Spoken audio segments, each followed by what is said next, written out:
Thank you for joining us on the Horror Tour Guide.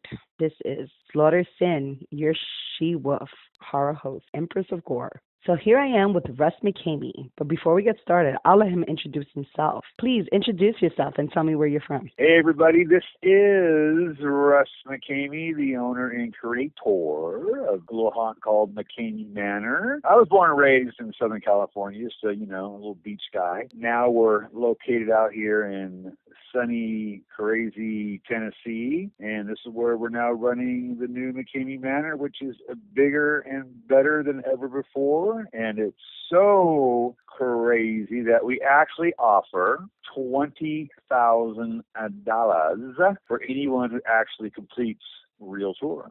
And which is insane. I mean, who else, what other attraction anywhere, I don't care what it is, offers $20,000, but we do. So if you think you got what it takes, come on down and give it a whirl. But I guarantee you'll end up like everybody else, crying and sniveling and walking away with empty pockets. And that's the way we like it. But so that's what's going on out here. Well, tell me a little bit about what you do and why do you offer up to $20,000 cash reward for completing it? Well, the reason why I offer $20,000 for folks that are brave enough to come down here, it's a way for me to sucker you guys in to trying this, because everybody is pretty well versed in what the manor is after all these years, and they know that nobody has ever completed the manor in 19 years.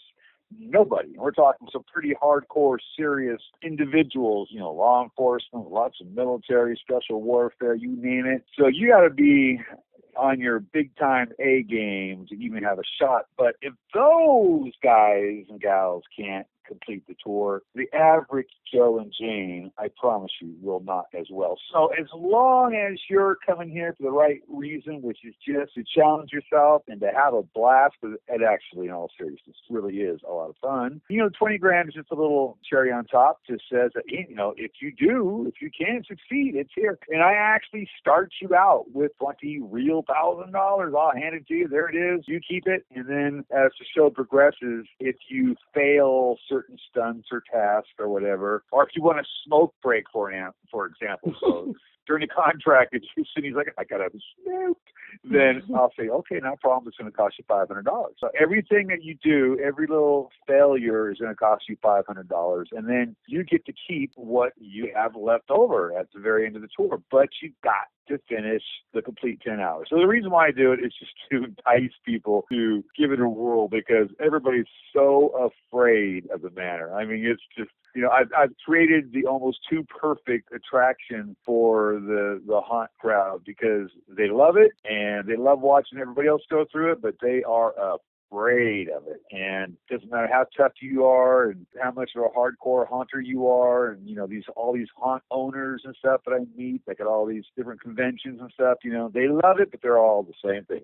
Nope, not getting me going. It's pretty amusing. So it's just something kind of fun that we do. So yeah, we've been doing a haunt for like forever, in one form or another. There's been various versions of it, everything from the normal McKamey Manor to the Chamber to Extinction or Resurrection, and now Desolation, and there'll be something else down the road, I'm sure. And each of these little versions are completely different. I will say that if anybody is on the fence about ever doing this, forget about all the past movies that you've seen. Desolation is a completely different animal to where you actually do have a chance at it. I mean, you're not going to get destroyed physically or anything. You don't have to be Superman to get through this one. Nobody, this may be a good thing or a bad thing for your listeners, but nobody is going to lay a hand on you whatsoever. You're not going to get black eyes. You're not going to get all beat up. And, I can hear someone going, oh, bummer, that's what I wanted to do, get roughed up. But, if you're coming here to get roughed up, that's not going to happen with this tour. Desolation is totally a mental challenge against, you against me. And desolation means,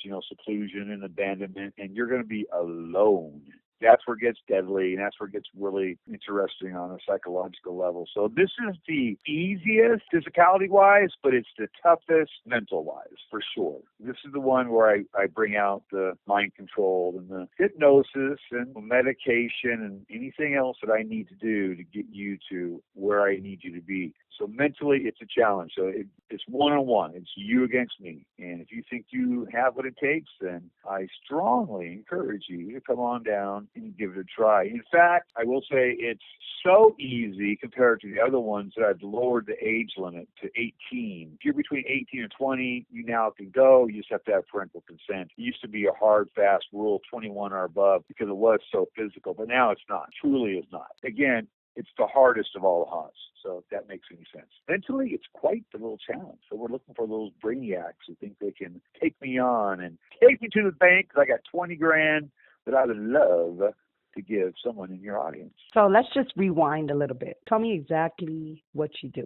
I'm just the most irritating guy around. So I am a professional haunter, a guy that just does this and this only now. I'm retired Navy. I spent 23 years floating around. So now we're just on a huge, bigger scale type of event now. So what I do now is I'm retired. I've got a couple little doggies hanging out with me, and I got the beautiful Miss Holly, and I just scare people and cause trouble around Tennessee. Get people all freaked out, cause hate and discontent. That's my job. And I'm good at it. And what do you want people to expect or know about McKamey Manor? Well, know that you're not going to complete it. Know that you'll fail. So as long as you know those two things, then that's the big key factor there. Don't come here with the reason that you think you're going to win money.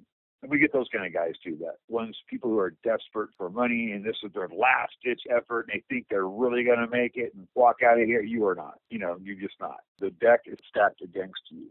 Just understand McKamey Manor it's a lot of fun. It's a hoot. It sounds all goofy and stuff, and everybody's seen the movies and the documentaries and all, and that is what it is to a degree, but it's so much more that you'll never see unless you actually participate, because I'm only going to show you what I want you to see, and that's the magic and the mystery of it. People are always screaming, show us everything, you're hiding stuff. Well, of course I'm hiding everything. I'm just showing everybody the tip of the iceberg. All these movies that you see, including the documentaries, that's all my footage inside. I don't even allow the documentary crews like that, like the movie called Haunters, The Art to the Scare. That's a Netflix film that you can watch. It's a really good movie, but all that footage you're looking at is me, because I don't want people knowing how I do things and the magic and the mystery of it. And I don't want to give that secret away, because I want it to be, when you get here, it's going to blow your socks off. And it will. It does for everybody. And you'll be in shock at just how elaborate and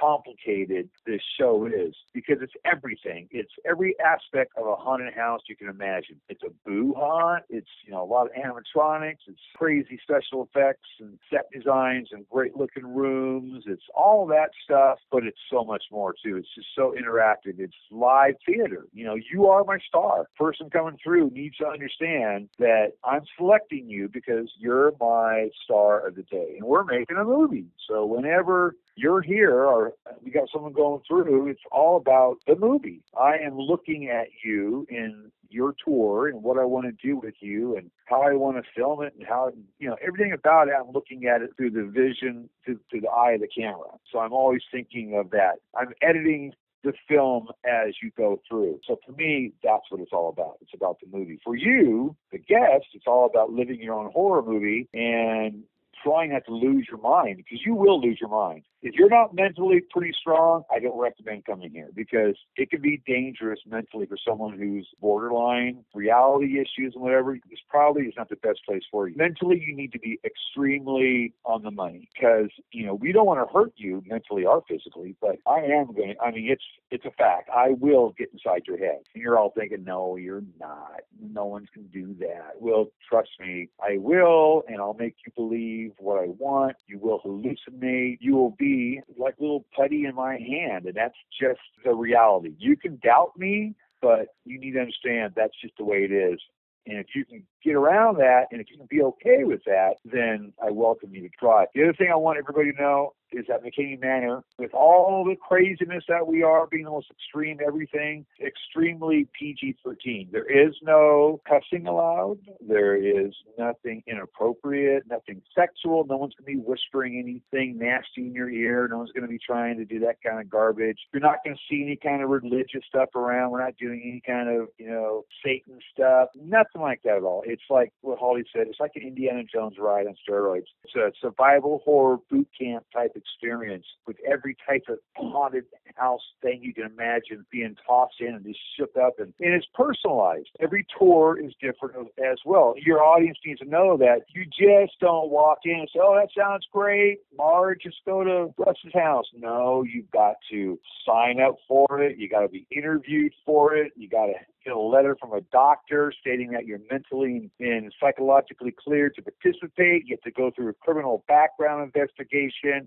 I'm looking for, major felonies. You've got to have proof of medical insurance in case you're injured. We don't want you injured, but we have had one death here. People know about that. That's a pretty well-known instant thing that happened. One of our stunts, Oblivion and Spectrum, which is where you're going to swim 200 yards underwater, and there's going to be live caimans, which are alligators, in there with you. And one lady who was physically not prepared to do this passed away inside the stunt about 3 months into the shows out here. We don't want that to happen, and that's very unfortunate. And it was looked at, and they decided that it wasn't anything that we did incorrectly. The woman just wasn't physically fit to handle such a stunt. But these are the kind of stunts that you're going to do. I mean, it's going to be some crazy stuff, large swimming with caimans.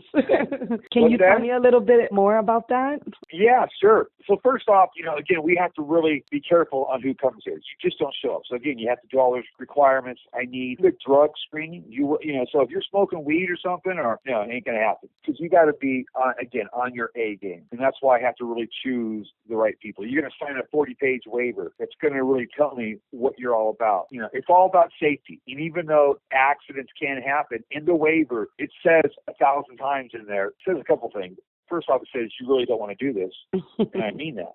That's just some clever little tagline. Yes. You really, except for Cindy, I want you to do it, but you really don't want to do this. And if I can get somebody to back off from doing the show before they take their first step inside, then I've done my job, because that tells me that if I can convince them not to do it, then they're not the person I want to come here. Mm-hmm. I want the person that is so adamant and such an adrenaline junkie that it just doesn't matter what I have to say. They're not going to let me talk them out of it. So if I can talk you out of it, then you wouldn't last 3 seconds inside. Okay, so what happened to the lady with the caimans? All right. So this lady, so there's a stunt called Oblivion and Spectrum. There's lots of underground tunnels, and there's pathways, there's trenches, there's like mine shafts, there's all kinds of things that you're going to be doing. Well, she was in one of these trenches, and you have to find this underground hatch.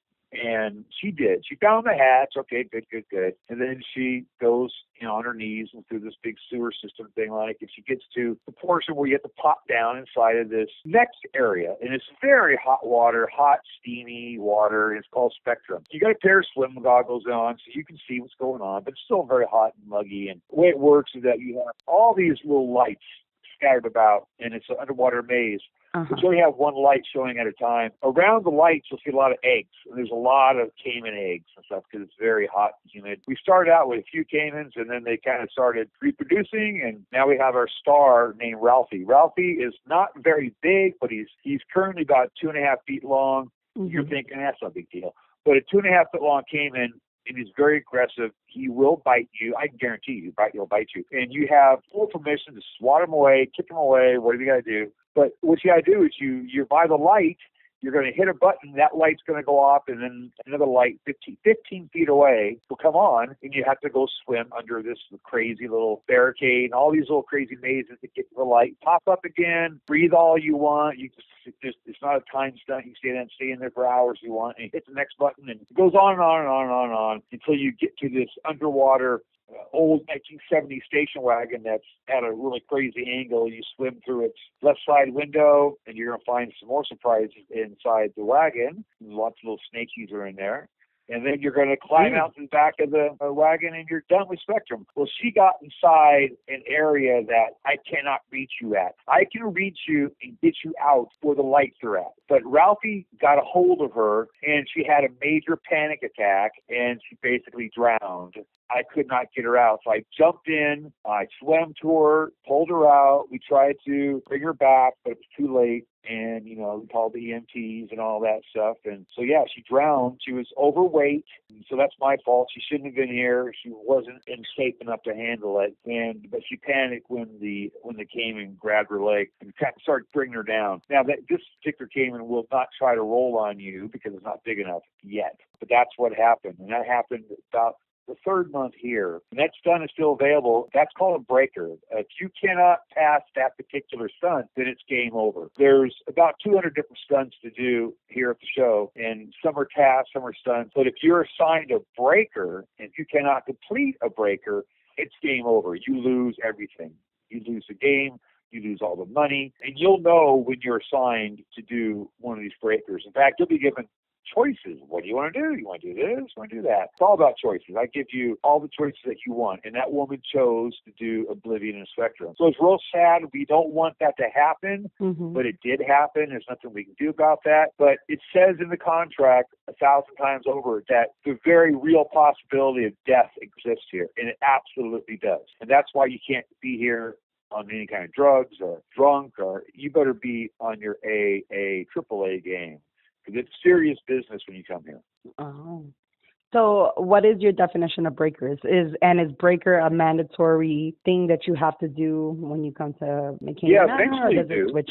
I mean, so the haunt is divided into like a task. A task is simply signing the contract the right way. I'll give you the exact way I want you to do it, what to write on each page. If you don't complete that little task, then I'll take $500 away from you. So that's a task. And then you'll be assigned a stunt. A stunt could be something like maybe you're inside the rat cage. A rat cage is a gigantic maze about a football field size and length. You're going to have to be able to go through real rats, about 7 feet deep of rats. You're going to have to be going through, heavy-duty mouse traps that are disguised, and you don't know when they're going to hit. So it's pretty entertaining to do it. You got to find all the keys, of course. Everything you do, there's keys involved. You got to find, it's like a big escape room. So everything you do, there's going to be lots of keys. You got to find the keys, because the keys will get you to the next location. So the rat race, that's a stunt. That's not going to get you kicked out. And then there's breakers. A breaker would be when we put you in upside down. You have a straitjacket on. You've got to hold your breath for a designated period of time. There's a wheel you spin, and it could be 10 seconds, could be 120 seconds. All you're going to have on is a straitjacket. You're going to have on a pair of goggles again and a light on your head, be pitch black, and we're going to lower you in upside down inside what is a good example of what Harry Houdini's water torture chamber was like. It's where he used to put him in it through his ankles. He'd have to get out and whatever, for you folks that know that. So we lower you down into this freezing cold water. It's like 35 degrees. Sucks all the air out of you because it's so flipping cold. And then we release our little friends, which are 6-foot California moray eels. And these moray eels will attack that light that's on your head. Now, will they bother you? Are they going to bite you? Are they going to wrap around you? Are they going to really scare the hell out of you by having these real moray eels surrounding you? Absolutely. And will you panic in there? Absolutely. So if you can't hold your breath for 120 seconds, then, you're going to have a problem. Most likely you'll pass out and we'll have to bring you out of there, which we can. That's a breaker. Being buried alive 12 feet underground is a breaker. You have to go down the slide. You go inside this big coffin. You got to turn yourself around, get to where your feet were at. You got to do a lock, a code, a trap door is going to open up. You're going to get hundreds and hundreds of pounds of dirt. It's going to fall in on top of you. It's going to automatically suffocate you. You're going to have to find a way to get out of there. And there is a way to get out. And I will tell you exactly how to do every single stunt. So the trick is to remember for those 4 hours that I'm talking to you at the waiver, to remember all of these 200 stunts that I'm telling you, because once the show starts, you're going to have to remember, what was that code Russ said? What was the riddle? What was the combination? Where am I at? Because I'm not going to tell you any more hints. Once the show starts, you're in it alone. But I will answer everything legitly before we start the show. If that happens, you'll have a good memory. And people panic and freak out. They pass out. It's insane. It's fun for the whole family. Do they have time to practice these things that you give them, like these little hints, like codes? Or... Okay. There's no practice. It's all trial by error. Like this crematorium we have. We have 2 crematoriums. Big one in Alabama, and we have a smaller crematorium inside the locations here. And there's several locations. We start it in Summertown, and we drive you to the different areas from there. But you're going to be locked inside a crematorium with fire retardant gel on your body. That's why there's certain clothes you need to wear, certain clothes you need to stay away from. And when I lock that door after we've rolled you in on that slab, it's going to light up and light up fast. And you're going to have real fire inside that crematorium. And you're going to need to get out of that thing before you catch on fire. Oh, my goodness. So normally speaking, your clothes will catch on fire, and then I have to pull you out and extinguish you. But if you breathe while you're inside there, you're going to burn your lungs, and you can die from that. Fun. So this is no joke. You need to understand this is not a game when you come here. Every stunt is basically life-threatening. You've got to really, again, be on your AAA game to have a chance. And that's why nobody has really, gone very far at all, because it just absolutely scares them. It takes you someplace that you can't imagine that you're really now doing something this insane. And you never know where I'm going to put you, because every show is different. I'm going to make the show based upon your fears, your phobias. I'm going to talk to your family, your friends. Again, you just don't walk in. We're going to investigate what you're all about. We're going to know more about you than you want us to know. So we're going to use all those skeletons against you, whether it be psychological skeletons, physical skeletons. We're going to know what's going to get to you, and that's what your show is going to be about. I'm not going to make it easy on you. This is going to be a personal survival horror experience. That's good for some people, but for other people, it'll break them in 2 seconds. So why do you do it? I don't do it for the money because, I've never made a single penny on this thing, and I put in well over $1 million throughout the years, probably a lot more than that. I do this for the fans. I do this because I'm an entertainer. I love to put on the wildest, craziest show on earth, and I do it for all those haters and fans alike who really either can't stand me, but they make us famous, or the ones that really do understand the magic behind it all and appreciate it. It's done for them, and it's just absolutely the wildest, coolest thing ever if you're that right kind of person. But it's not for 95% of the people out there. It's for that little bitty crowd that, and they know who they are. They're listening right now. They're going, "Oh, I got this." Oh yeah, this is for me. I guarantee you, the folks listening right now are like, "Oh yeah," some are like, "No freaking way." Others like, "I'm calling Russ right now." You really don't want to do this. but legally, I've got to tell you, you really don't want to do this. But yeah, so we do it for the fans. We do it because it's just something really creative, and there's nothing else like it in the world, that's for sure. One way or another, it will be a life-changing event for you. Hopefully it's a positive thing, but it will alter your life. I hate bugs. It just landed on me. Oh my God. Here, you just saw that right now. I hate flipping bugs. You did that, little rascal. So, you know what else I hate? I hate snails. Snails freak me out. So there, you got a world exclusive. That right here during the iPod, you just saw always laughing. You just saw Russ get freaked out because this giant freaking size of Volkswagen Beetle just flew on my chest, and I just got up really fast. So Russ's fears are beetles and snails. I freaking hate bugs. And we use a lot of bugs. You will be eating bugs, and you'll be dealing with spiders and snakes and scorpions.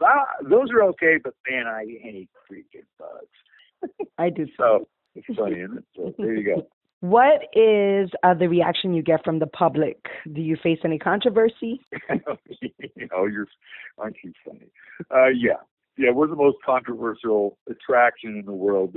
I get death threats. Any kind of Facebook feed that has McKamey Manor, it's all hate. It's kill him. It's he's this, he's that. Yeah, so there's a lot of hate.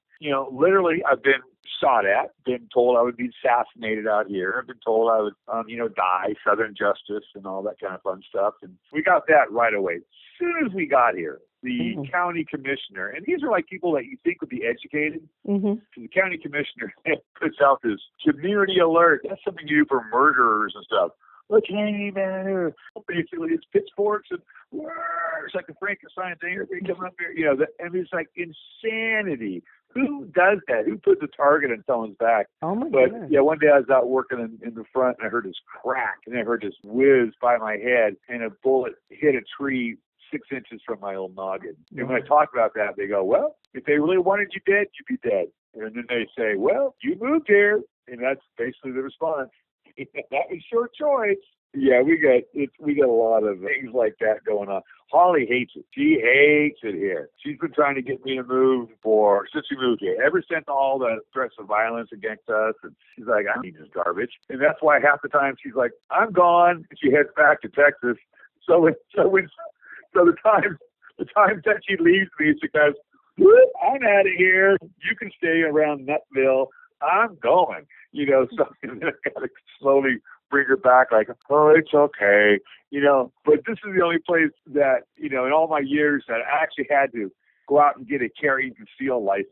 So I carry a weapon with me everywhere I go because it's crazy, and the house is well armed. I mean, I never had to deal with that stuff in all my existence. What you do out here, there's a lot of missing persons out here in this area, heavy murder capital out here. And these are your fine, very religious Christian folks are the ones who are trying to run us out of town. You got to love them. They do these bake sales to get us out of town.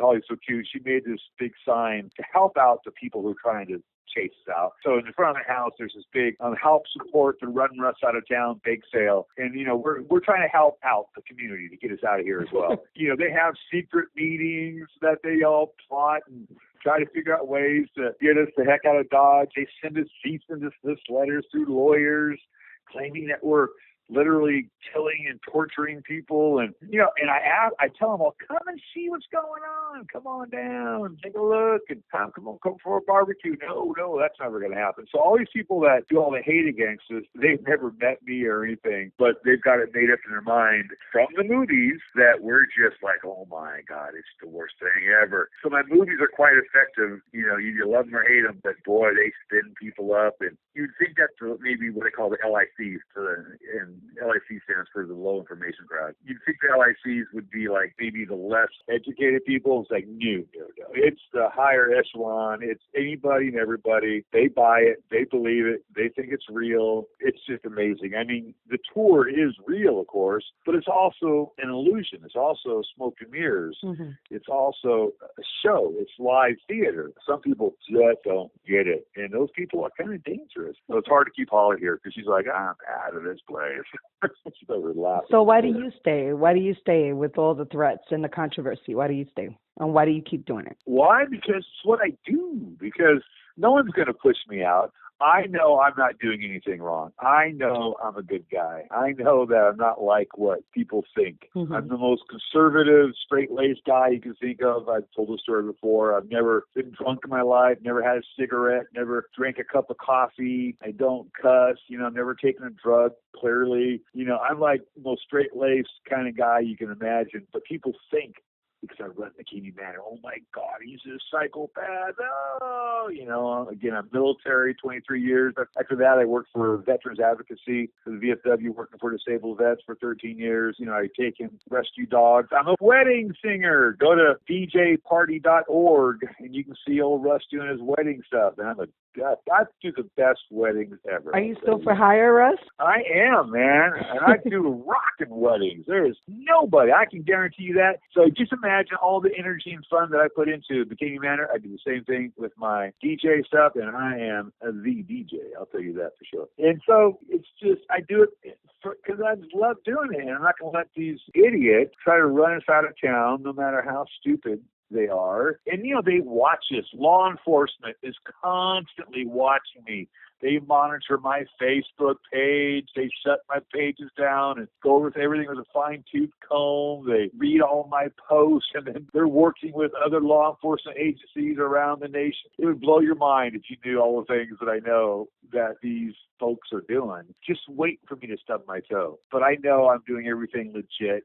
and I know that following all the rules and doing things correctly, and I'm not worried. But it is kind of a drag having people have this target on your back, and there is, half the world would love to see me put away and stuff. I have to be very, very, very, very careful, and that's why I'm so selective on who comes in. That's why we do this, huge interview and 4-hour waiver, and that's why I'm talking people out of it. It's just a wild deal. But yeah, I'll be doing this as long as I can until I'm dead in the ground or until they tell me I can't do it. I don't see that happening because, again, we're not doing anything wrong, even though they think we are. But in reality, if they really knew. And then I offered, like law enforcement, I'm always offering, come watch the show, come on. Mm-hmm. And you would think that after all this time, they would actually come and, yeah, let's go see what this guy is really all about. But instead of doing that, they won't do that. They'll just look from afar and try to wait and try to look at the internet.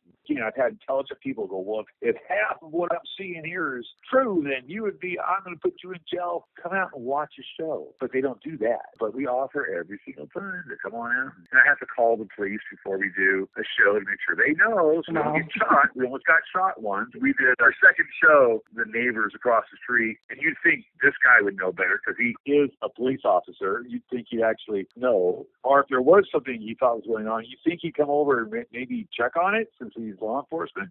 But instead, they called the police and they said there's 8 large men pulling a woman out of a car, and it's Holly, a little 5-foot-tall Holly and little Austin. Those are my actors. I don't need anybody else really. I use some people sometimes, but it's something that it's really a one-on-one with me and the audience. And so they came out, guns a-blazing. If I wasn't changing my battery at a certain time with my camera, the district attorney told me, and no two ways about it, he said, we would have blown you away, and we would have had every right to do so. So that's the world I'm living in with people that are like, yeah, we would have, and that's okay. They would have had every right to do so. It's all over an illusion, all over make-believe. So that's kind of crazy to be in that environment. So if I ever end up missing, all you guys out there listening, you better know there's something going on. I just didn't run away and hide. Something fishy happened. That's one good thing about being a celebrity out here is that if something does crazy happen to me, hopefully people will take notice. But yeah, it's scary. It's scary if you're dealing with people like that. You need to stay vocal and stay in the limelight. Absolutely. You got to. Definitely. You got to. And you got to, all my P's and Q's and keep my I's and T's crossed, all that stuff, So yeah, it's really the South is a very interesting place. This is the Bible Belt, and I'm on the buckle. And, for people that you think are supposed to be nice, good Christians, it's, this has been a very eye-opening experience for me to see how some people really are who claim to be something other than they are. It's like, wow, this is what you call, being neighborly. This is not 1940. This is 2018, but you would think it's 1940. Mm-hmm. When they have real things to worry about, they have sexual predators out here, a lot of them. Kids are being abused. Animals are being abused out here. The meth problem is horrible.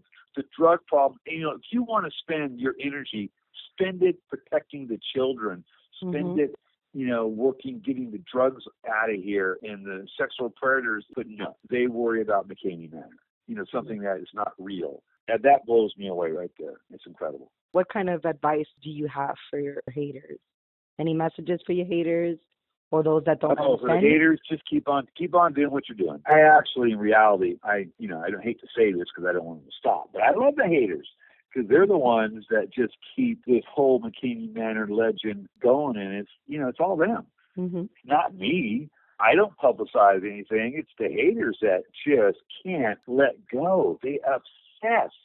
I mean, it really is like a sickness, though. Literally, if you go on these pages, and there's hundreds, if not thousands, of hate pages, against McKamey Manor and myself and all the stories. But I mean, it's like that's their life. Their life is all about the destruction of me and the manor. And I'm thinking, man, you could be doing so much more, doing something positive. This is it. And they never let it go. Years and years and years of this crazy obsession and hatred. It really is a disease. For those people, I wish they would just, you've heard it, give a life or just try to realize it's not really what you think, but they don't. And there's no explaining it. You can talk to you blue in the face. You can't get through to a real hater. The haters are the ones that will eventually put a bullet in me, I'm sure. and I'm kind of expecting it. That's just the way it's going to be. There's some scary dudes and scary gals and some really disturbed individuals out there, and I see them all. It's pretty wicked. Well, on a brighter note, because that's pretty serious stuff, what has been some of your best or funniest moments with the Manor? Oh, there's so many. Oh my goodness, that's a good question. Hard question to answer because every tour has what I call Kodak moments. And that's, you ask me why I love doing this, or why I do it. And I do it because it's so entertaining for me to never know what my guest is going to bring to the table. Everybody brings something different. They all bring their own special blend of magic moments that I hopefully capture on film. It's hard to say. One of my favorite tours I did is with Holly. A while back, a documentary crew came out here, and they wanted the actors to go through. And Holly didn't want to go through, but she did for the camera. And so she gave her safe phrase, she did her safe word, and all the stuff that I offer everybody else. Items that are off limits. I give everybody 2 items that are off the table. But because the documentary crew was here, and because she was my girlfriend, I didn't honor her safe phrase or the off-limit items. Holly holds the record of 2 hours, but it's only because, I wouldn't let her out. So there were some pretty great moments in there, and I'm looking forward to seeing what the documentary crew does with the footage. But everybody else, rest assured, once you say, if you take a safe phrase, you don't have to have one. In the contract, I give you that option, but if you take it, then the show will stop when you say your phrase. You'll actually probably get further if you don't use a safe phrase, but it's up to you. I have a quick question, and maybe I should have asked Ollie this. Were you sleeping on the couch that night after doing that to your girlfriend? Oh yeah. Well, she was a good sport. She was in shock. She was hypnotized. She was tied up to a morgue table. Like, you don't love me anymore. And I'm live feeding this the whole world to see, and alligator tears are flowing down. So it wasn't easy to do all that. You're not right. And then she got this beautiful hair. One of her off-limit items was to leave her hair alone, and I didn't. I took out about 8 inches, worth of that really beautiful hair, which isn't a lot. You get buzzed. So if you're a female and you come in here, you expect to leave your bald, no eyebrows. That's just one of the givens. If the audience wants to see your hair gone, well, I'm here to make that happen for you. Would you consider yourself a sadist? No, not at all. She's like thinking, yeah, but you love doing it so much. I look at it as a filmmaker, and that's how I'm looking at it. I'm looking at it as a filmmaker trying to capture these magic moments. So that's a good question, though, that if people come here thinking this is like a BDSM thing or whatever, then you're going to be sadly mistaken, because this is not that whatsoever. I'm not sitting there in the corner going, ooh, yeah. Not that at all. I'm just trying to give the audience the tour of a lifetime. They travel all around the world to get here. So it's my job to give them an experience another that they can't get anyplace else, and really give them that live your own horror movie experience, but in a safe format. If I don't do that, then I've wasted everybody's time. So it's a big responsibility that I have to be able to pull that off. And I can. I can absolutely deliver. I don't care who you are, the toughest hombre in the world, I'll make you cry like a little girl. I will give you that emotion that you're looking to get, that you're coming here to search for. I'll give you that crazy, really frightening experience, but again, but in a safe way. And after it's all said and done, you'll be fine and happy. So long story short, no. That's how naive I am. I'm not even... When people first started saying, hey... Well, basically, do you get pleasure out of giving people pain, bringing people pain, or... But I don't, though. I don't give pleasure out of giving people pain at all. I get pleasure out of giving them the show that they signed up for and to entertain them. I'm just an entertainer. So I don't get any pleasure at all out of seeing somebody hurt, because I know, first off, I know that they're not actually hurt. That's a key factor, is that in reality, when they come here, we had a death. Now, obviously, that's a whole different animal there, and it's something you never want to have happen for sure. When you're going through the stunts and whatever, it's not what you think it is. It's not even what they think it is, because I have done things to their mind. Okay, I'll give you an example, and this is going to sound ridiculous. There's a lot of water in the haunt, a lot. So it's a water ride for sure. And there'll be things you're swimming in, this and that. I can tell you, I can make you believe there's a great white shark in there with you, and you will think there's a great white shark. If you want to see real panic, then you put that in their head. And your audience is going, you can't make me think that, well, then you come down here and you show me that. You show me that I can't make you think that, because I can guarantee you I can. And that's the kind of thing that I can do mentally that will absolutely wake you out. I can use the simplest object that's not even what that object is and make you believe it's a scorpion. Like, for example, we used real critters, but in Holly's case, I didn't. And I had this rubber, goofy-looking scorpion, but I made her believe that this was a real scorpion. And I had it inside of her mouth and all over her body. And she was just flipping out because I planted that in her head. And I'll do that with everybody. So I challenge people to take that challenge. I love people to say, you can't do that, Russ. Or I'll do something even as wild as saying, and this is insane, I'll say, there's a Tyrannosaurus Rex. There's a T-Rex behind you, and he's going to eat your head right now. Now, that is not even logical. We don't have dinosaurs. But you'll believe there's a T-Rex behind you. What I can do to these individuals. And I'm trained at it. I'm a trained, I've been doing this for a long time. Yeah, so, tell me a little bit more about that. What's up with the hypnotism and well, that's something I did. I did that in the military. Remember, 23 years in the military. And I can't go into great detail about what I did in the military. I did things with involved interrogation, and some of your audience might know the term black sites. I don't know if they do or not. That's all I'll say. To make that happen on a quicker format, because time is limited, I need to get people to certain zones. You do know, and people are aware, it's in the contract, besides hypnosis, MK Ultra mind control, medication. So what kind of medication? Oh, that I can't tell you. Okay. But I can tell you that is it something that's going to... Is it like an injection or a pill? Can you tell us that? Both. It's everything. You're going to be exposed to needles, absolutely. Hypodermics. We love our hypodermics. Hypodermics to the neck is my favorite thing to do. Right there in the carotid artery, absolutely. There's nothing that's going to show up on any kind of a urinalysis or any kind of drug test, nothing that's going to have any lasting effects, but it will help me with more of my stubborn contestants, the ones I'm having a harder time using mind control techniques on. It will absolutely help me with that. But they know I'm going to do that. I'm saying, if you're one of my ones and I'm having difficulty, Russ, you just do what you want to do.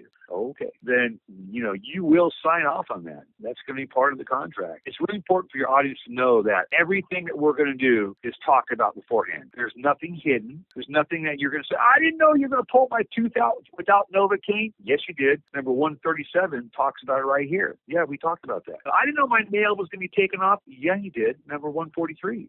That's why you don't hear people complaining who have taken the tour, because we go into such great detail about what the tour involves, and they're like, yeah, I'm good, I understand it. Yeah, they ask all the questions. Again, I tell them how to work all the stunts, what the codes are, what the trap doors are, where the keys are at. They know everything. And so there's no way you can come back and be in shock, like, I didn't know. So they did. And then everything is filmed. Everything is documented, every interaction. And you can just go back and show anybody, any law enforcement person, you can show them the entire unedited footage, and they go, well, that didn't happen like they said.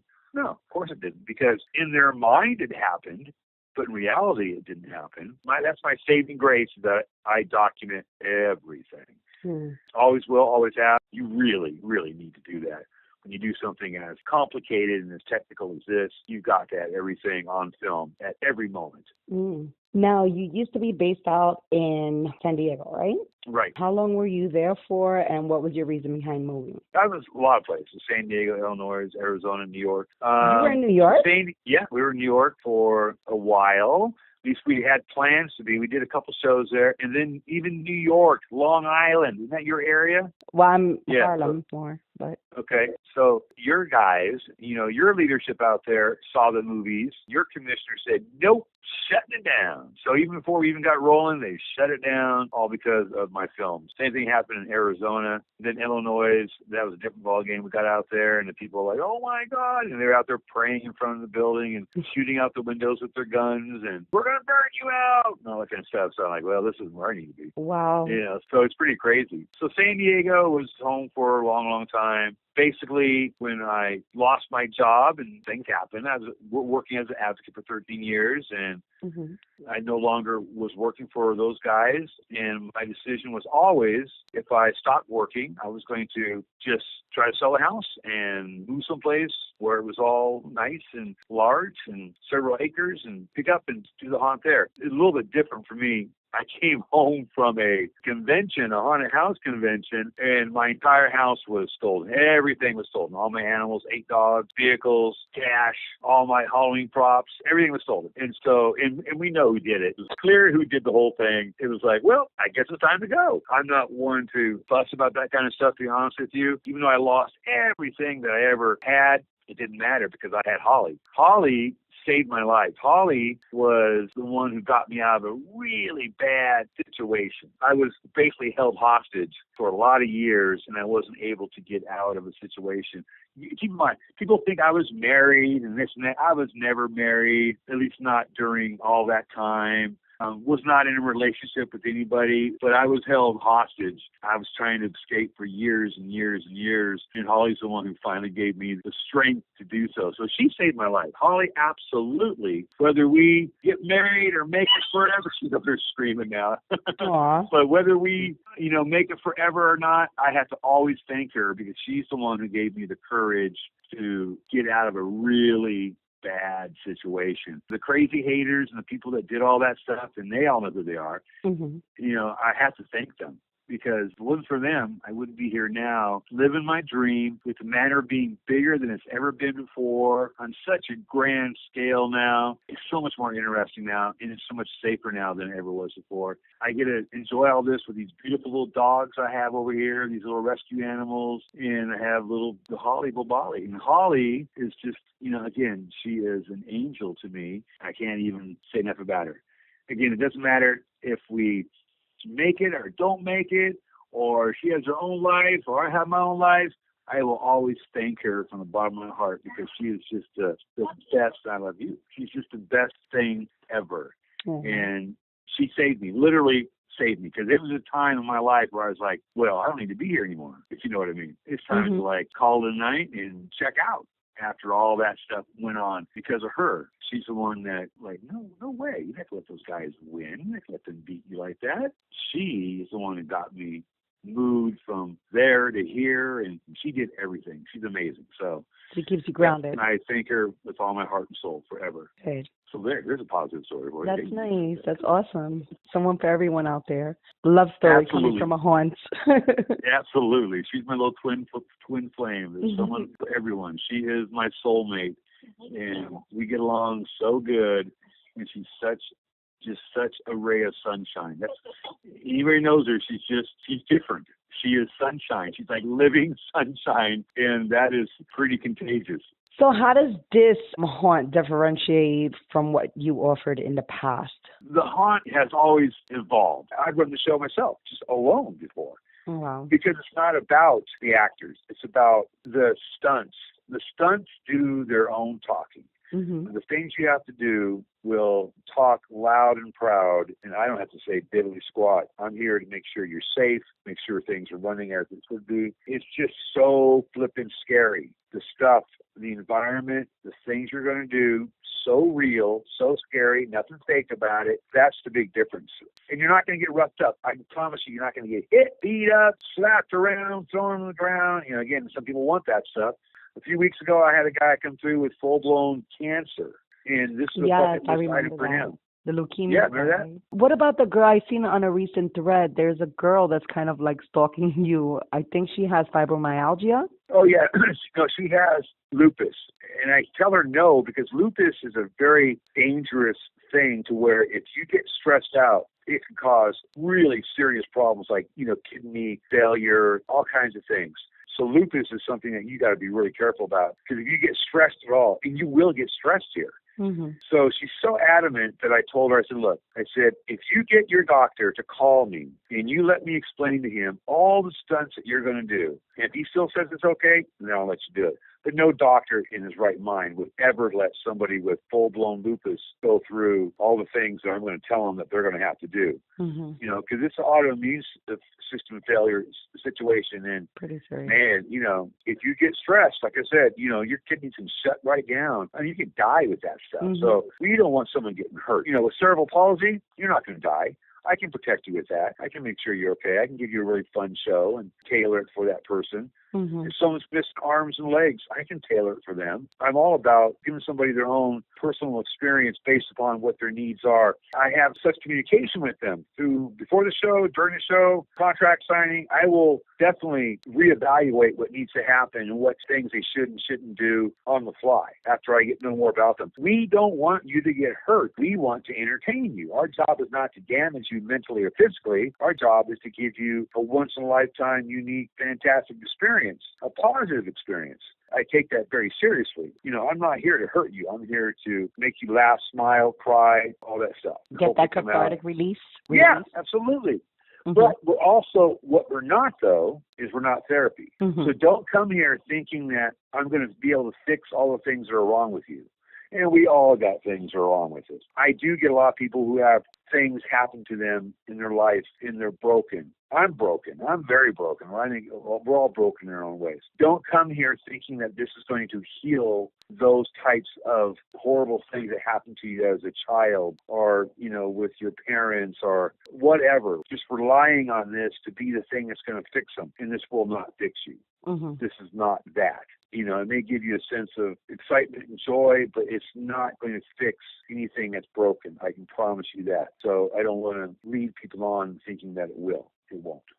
Have you ever charged for a cover for the haunt? No. Never in the history? Not in the history. Never, ever. That's how crazy I am. I'm the worst businessman in the world. This could be $1 million haunt. Absolutely, for sure. It sure can.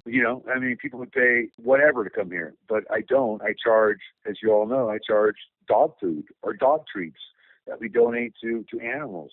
And that's like crazy that I'm putting my own money into it, plus the $1 million I've already put into it, plus everything that got stolen from me from the other person who did all that stuff and the other people that were involved. I lose money with this thing all the time. It's not about the money. I've been offered TV shows out the yin yang, NBC, Sci-Fi Channel, Universal, and I turn them all down because they want to do something that's going to show the magic. They want to do reality shows. They want to give away the magic to the audience, and I don't want to do that. So all the money in the world is not worth it to me. I would rather be broke and be happy still spinning people up and being the puppet master that I am. I love to spin the world up and have them just so freaked out. Now, there's a downside to that, too. Again, the police from all over are constantly watching me, waiting for me to mess up because I'm such a high-profile guy.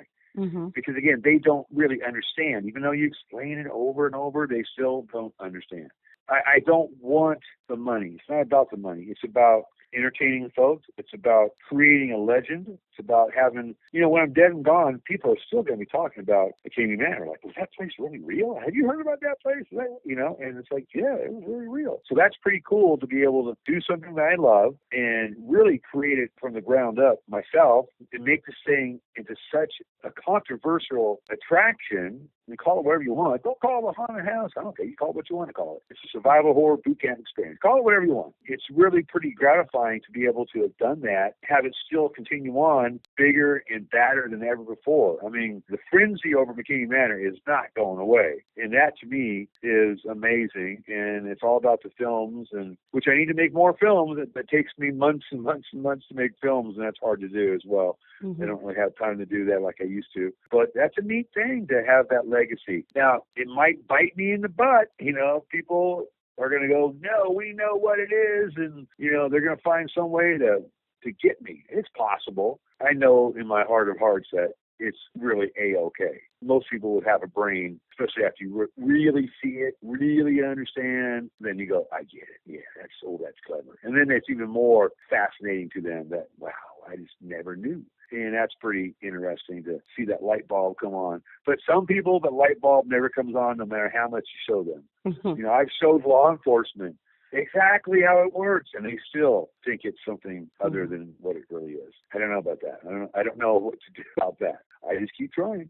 Russ, what is your definition of horror? What is your interpretation of it? Oh, well, that's, my definition, I guess, that's hard to say because my personal definition of it for what I do and how I do it, it's all what's in your noggin. Horror is such a personal thing, and I'm not talking about real life horror. Real life horror, there's real life horror out there, and that stuff above and beyond anything that's fake and stupid like what we're doing or what anybody else is doing. A movie, that's entertainment. Unfortunately, there is real horror and real bad guys out there in the world. And that's one reason why I'm not like the other extreme haunts. And I don't like to get lumped into them. No, I'm kind of shifting gears for a second, but I'll get back to that. A lot of people lump us up and lump us together with other extreme haunted houses, but we're not that. Because all these haunts, all these other extreme haunts, they have one thing in common. They're hypersexual. All they're doing is simulating raping, and they're stripping you of your clothes. Some people go, "Well, that sounds fun." Well, that's not fun to me. We all know people who have been abused. Mm-hmm. Either you've been abused yourself, you have a family member, a friend. We all know how it affects people. It destroys lives. So why would you ever want to put somebody in a situation where you're simulating sexual abuse? And, that to me, that just makes no sense. I would never in a million years do that. So people lump us in with these other haunts. That's their catch. That's their little one-trick pony. And it is a one-trick pony. And it's not creative. They'll throw you on a bed and make you do all kinds. That's not creative. Mm-hmm. Now, some people are going, "Wow, that sounds so sexy." Well, to me, that's not sexy. And it's not intelligent. And again, it's not creative. They're out there. If that's what you're looking for, a haunt, you won't find it here, but it's out there. It got back to real horror. That's what kind of sidetracked. Real horror is that. Real horror is a child being abused, an animal being abused, or any kind of abuse. That's real horror. What we're doing in the industry, film, plays, this is all silly make-believe. This isn't so. That's why when you ask me how I define horror, I have to separate those things. Mm-hmm. There's real-life horror, which is just unspeakable and destroys humanity, and then there's entertainment, silly, fun stuff is what we're doing. Mm-hmm. So on the silly, fun stuff, the way I define it is mental. It's horror to me is purely psychological, because everybody has a different brain. And everybody has different fears. So do you feel that McKamey Manor represents horror? Oh, no. Absolutely. Okay. Sure. Not the real life horror, but Yeah, not real life, yeah. I mean, we are sunshine and rainbows. I'm going to tell you what, on a reality check on things, this is sunshine, rainbows, and butterfly stuff. Mm-hmm. That's what this is. You're going to be dealing with Miss Holly, and if she can't put a smile on your face, then you might as well go back home and pack it up. She's adorable. It's when we get into when Russ gets into our mind. That's right. The good angel on one shoulder and the devil on the other one. And that's part of the whole psychological aspect of how I do the show, is that we bring them here early. Mm-hmm. So I have all these hours with them where we're feeding them pizza and sodas and laughing and playing. And in their mind, though, I'm still planting all those seeds about when sundown hits, because it's all known. It's like there's a saying, the town that dreaded sundown. When the lights go down around here, Russ is going to get serious. So you're right. And that just feeds on their psyche that, it's so much fun here. And then hours go by, another hour goes by, and the sun starts going like, holy shit. Then it gets real serious. All those mixed emotions come into play of all the sunshine and puppy dog stuff that we did all day. And now the sun is going down, and everybody has told you, don't be here when the sun goes down. And it's real. When the sun goes down, it's a different animal. That's why so many people just quit right there. I'm done. I'm out of here. I'm not even taking another step. Sorry, thanks for the pizza rest. Let me say my safe phrase right now. Like last week, this girl, I don't know if you watched her, she drove 4 hours to get here and stayed up all night, did all this, spent all this money. And she didn't even sign the contract? Didn't even sign the contract. Mm-hmm. I've seen the video today. Okay, good. Because I knew, and again, I'm here for safety. So I knew after talking, even though she talked so much smack for a couple of months, or it seemed like, that I knew that when she got here, that physically she couldn't do it. I knew that mentally I would just destroy her. And I didn't want to do that. I knew that, so I and Holly, we took her aside and said, look, you need to really understand what this is. And I told her several examples of what you'll be doing. And I said, you don't want to do this. You don't need it. You don't want it. This is not for you. And she listened to me. And she goes, yeah, you're right. And she was in tears and stuff. And she's like, yeah, I can't do that stuff. I said, of course you can't do that. There's no reason for you to do that. So I don't want someone to do something that I think it's just going to wipe them out mentally. And again, that's not my goal. So if I can talk them out of it before they go, bravo Zulu, that's a good thing. And it's still a win for the Manor. Ding, ding, ding. It still goes on the, it's still a win for me. Did you get a But, onesie out of her? yeah, I got a tutu, or she had, or leotard. She didn't come prepared. She didn't have a onesie. I made her have to go out to Walmart and get something, and she couldn't. The first stunt she was going to do was the incinerator, which is the crematorium. Definitely afraid of fire. I was going to light her up right away. First thing, I was going to, no nonsense, no nothing, no doggy bag run, no stupid stuff, no face painting. Boom, I'm putting you in the incinerator. And I told her flat out how it works and how you get out of it and all that. But she had the wrong kind of clothes for it. You know, that's why there's a reason why I tell people to wear a onesie that's covering everything and thick. All that's for a reason. So yeah, so she did the intelligent and said, no, this is not for me. Absolutely not. That happens more than you think. And I don't get mad about it. People say, oh, you wasted Russ's time. I don't care.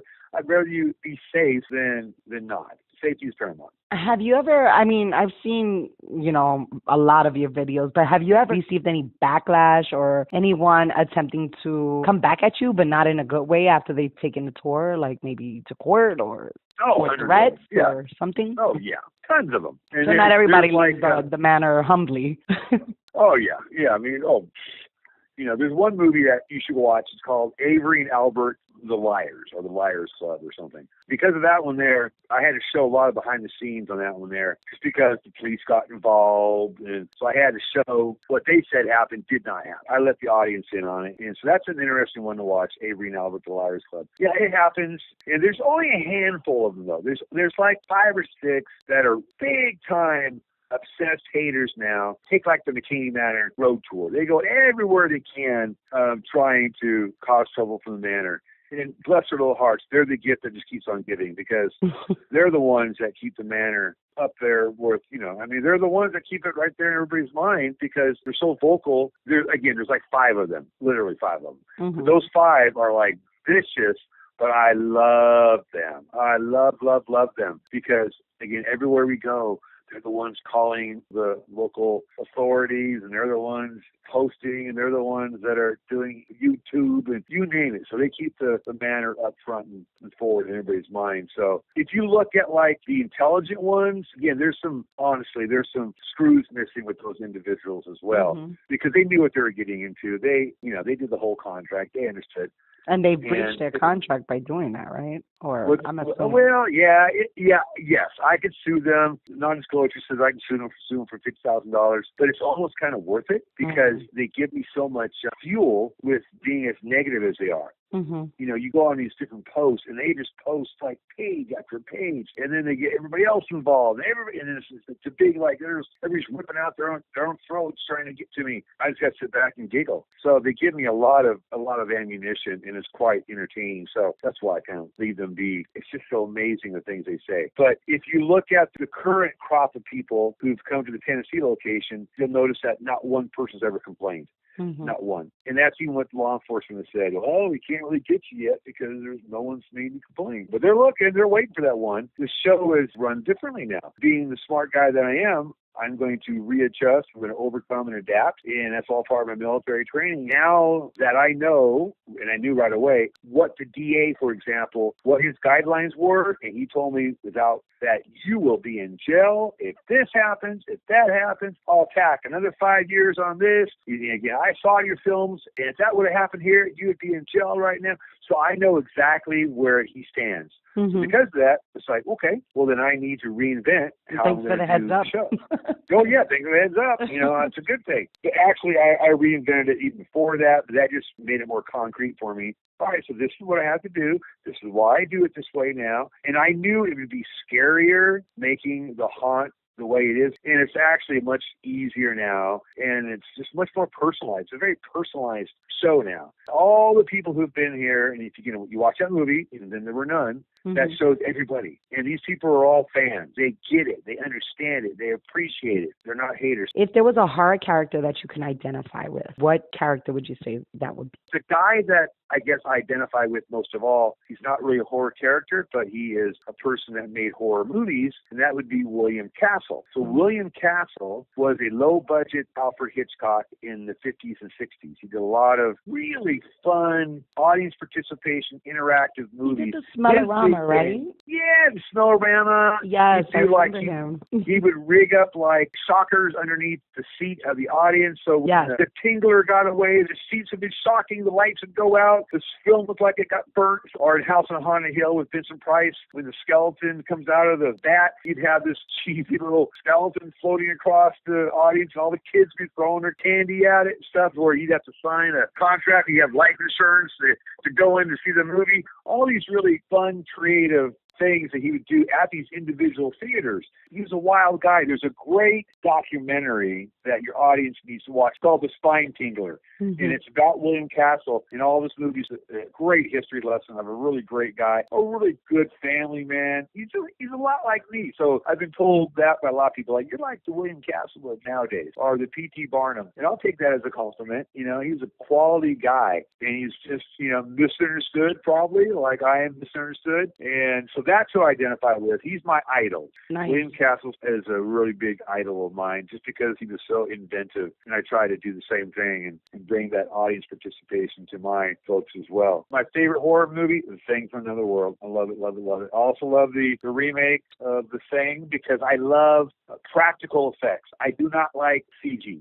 CG to me is boring because you can make anything CG. There's skill in CG, of course, but there's no skill in the sense that the artists are so good now that you can make anything out of CG. Practical effects are amazing. And the audience is now so sophisticated that they wouldn't appreciate puppetry and animatronics. They want to see it look like it's really real. Yeah. But I like that kind of stuff. It's fun. You know, so I'm old school. I just love film. I love film noir. I love 40s and 50s. I love black and white. I love Orson Welles. Love all that stuff. But that's kind of how I look at it when I film things. You know, and like Holly was talking about spaghetti westerns up close and personal. I like all that. You know, I like angles. I like lighting. I like shadows. That's what I'm looking at when I'm doing things. I'm not looking at it as, ooh, goody, we're torturing somebody, because we're not anyways. I'm looking at it as a filmmaker. I'll have that person do something more than once. They don't understand why I'm having them do it more than once. I'm trying to get a different angle or something. I get a kick out of that too. You're torturing people. The torture house in Summertown. You know, I love the name and everything, but I hate to break it to people, but we're not actually torturing anybody. So if you're looking for that too, you're coming to the wrong place. But I will scare the living bejesus out of you. That I can do. Do you have any future projects? And if so, can you share anything with us? You're kind of. I got people that want to do a movie, they say, and I know you're a filmmaker, you know, so I'm always looking for the right movies project. And I got one guy that says he's interested. We'll see if it really comes to play or not. If it does, it's fine. If it doesn't, that's fine too. But I think The Manor would be a fantastic movie because it has this built-in audience. It has these crazy urban legends. You could do something so over the top that you could make it just so incredibly 1,000 degree hyped up than what it really is, and people would go, see, I told you that's what they do out there. I knew it. It's got the perfect built-in everything to start a McKamey Manor movie. And that's in the works. We'll see if it comes to fruition or not. I don't know. I'm always looking for someone to do something like that with. I think that'd be the way to go for sure, a McKamey Manor film. What would you like people to know about you as an individual? Okay, well, as an individual, again, I'm super conservative. I'm a big Donald Trump kind of guy. I don't drink. I'm 59 years old. I've never been drunk ever. My morals and values are pretty high. I'm a softie. I'm a big crier. You know, I cry at movies or commercials or TV shows. You name it. I have a really big soft spot for people and animals who can't take care of themselves. Kids are super important to me. The protection of kids and the protection of animals. Any creature that can't protect themselves, it has got my full attention. And I will fight to the death for those kinds of situations. I will my grave protecting the ones that can't protect themselves. Nice. And so that's a big thing for me. I wish that more of that was going on around here. Horrible. I know. And I've seen that. Your story with Rocky was very touching. Oh, yeah. That was rough for me. That was rough for us. Yeah, it's really nice because, I mean, that really shows a big side of you that people aren't aware of. They just see the manor. They have one view of you. But when people actually follow you, like I do on Facebook, and I follow your websites, I can actually see you as the individual, as a human being. You have your show image, and you have the real you. And I think that that's a misconception, that what people that seem to misunderstand you as a person, because they're combining the two and they have this image set of you. I like you, right? I think you're a good guy. Well, thank you. I don't know about your tours, but I know. Even the tour, I'm telling you, you and all your listeners, I promise you'll have fun. I promise you're not going to come out of here destroyed or anything. I mean, can accidents happen? Yes. Yes. But we really try for that not to happen. You're going to be okay. You're going to have fun. You got a safe phrase. You're in control of when you want to stop your show. Things get too crazy. Well, then you just say your safe phrase. I'm fine with that. I'm at the point now where it's like, all right, well, let's how long you go, and let me just get my safe phrase knocked out. Okay, good to go. I got it. Next. What part of the military did you serve in? Navy. Okay. Yeah. So I did 23 years Navy, and 17 of those years I was out to sea. That's a lot of sea time. And that's why I can say I was doing haunts on the ship. We'd have dependents crews. They'd bring their families on board. And during Halloween time, you bet I'd be doing a haunt someplace, Nice. Making the office look scary and running people through, or the well deck.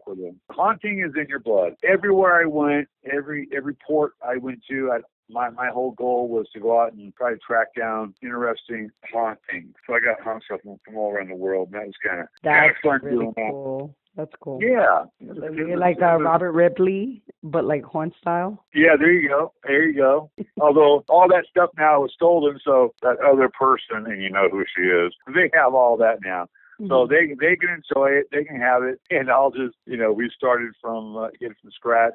The beauty was that they weren't able to take some of the larger things. They were too big. So thank goodness that they left some things behind. I was able to at least get things started, and then we just rebuilt it. It's so good now. I really encourage all your listeners, truthies, as I and Holly say, when we really mean something, truthies, that you guys will have fun coming here. Don't let this interview scare you off. You will have a lot of fun. You'll be kept safe. This will be a blast. And you could win 20 grand on top of having a good time hanging with me and Holly. I never know when Holly's going to be here. When she's fed up with Tennessee, she's back to Texas.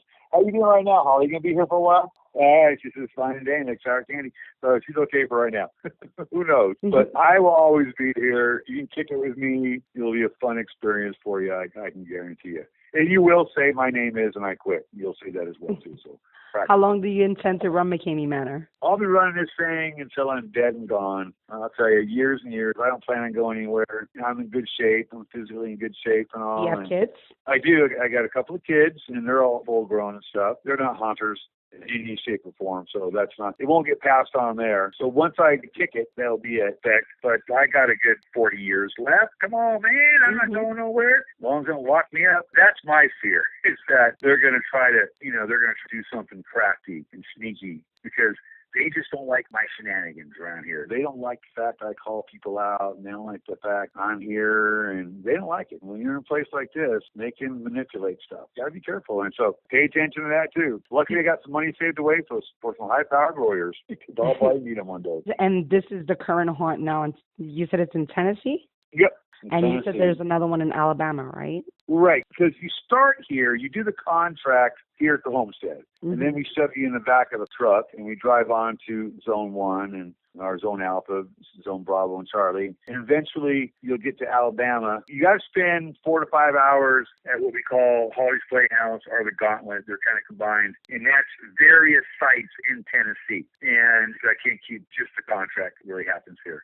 And then we'll cruise on over for a 3-hour drive to Huntsville, Alabama for the remaining 3 hours. Now, in Alabama, do you receive the same kind of controversy or hate that you do? No, I don't, because I'm on 16 acres worth of land and I'm not around anybody. So nobody knows anything about where we're at, how to get to us. I mean, it's secluded. And so there's nobody around. So why can't you just do all the whole haunt in Alabama? Well, because in Alabama, we've got the really large stunts. We got like the American Ninja Warrior type stunts set up out there. Oh. So I guess I could, but because I've got certain specific things that I want to accomplish at the other location. So when you go to Zone Alpha, for example, there'll be an underground maze, and that's specifically built in this area, and it's built in this area because of the ground. Like in Alabama, it's really swampy, and I can't do these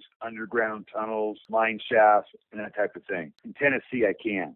On that huge acreage out there, it's like Swampville out there. So I can't do certain types of activities. So it's based really on geographical limitations. Otherwise, yeah, it'd be great to do it all out there. In different buildings I have to go to. There's certain buildings I go to out here, and I don't have those buildings out in Alabama. Because, again, Alabama is desolated, and it's Swampville. It's talk about crazy going through the Swampville time, man. We got to take a boat out to some of the locations. It's crazy. It's scary out there all by itself. Wow.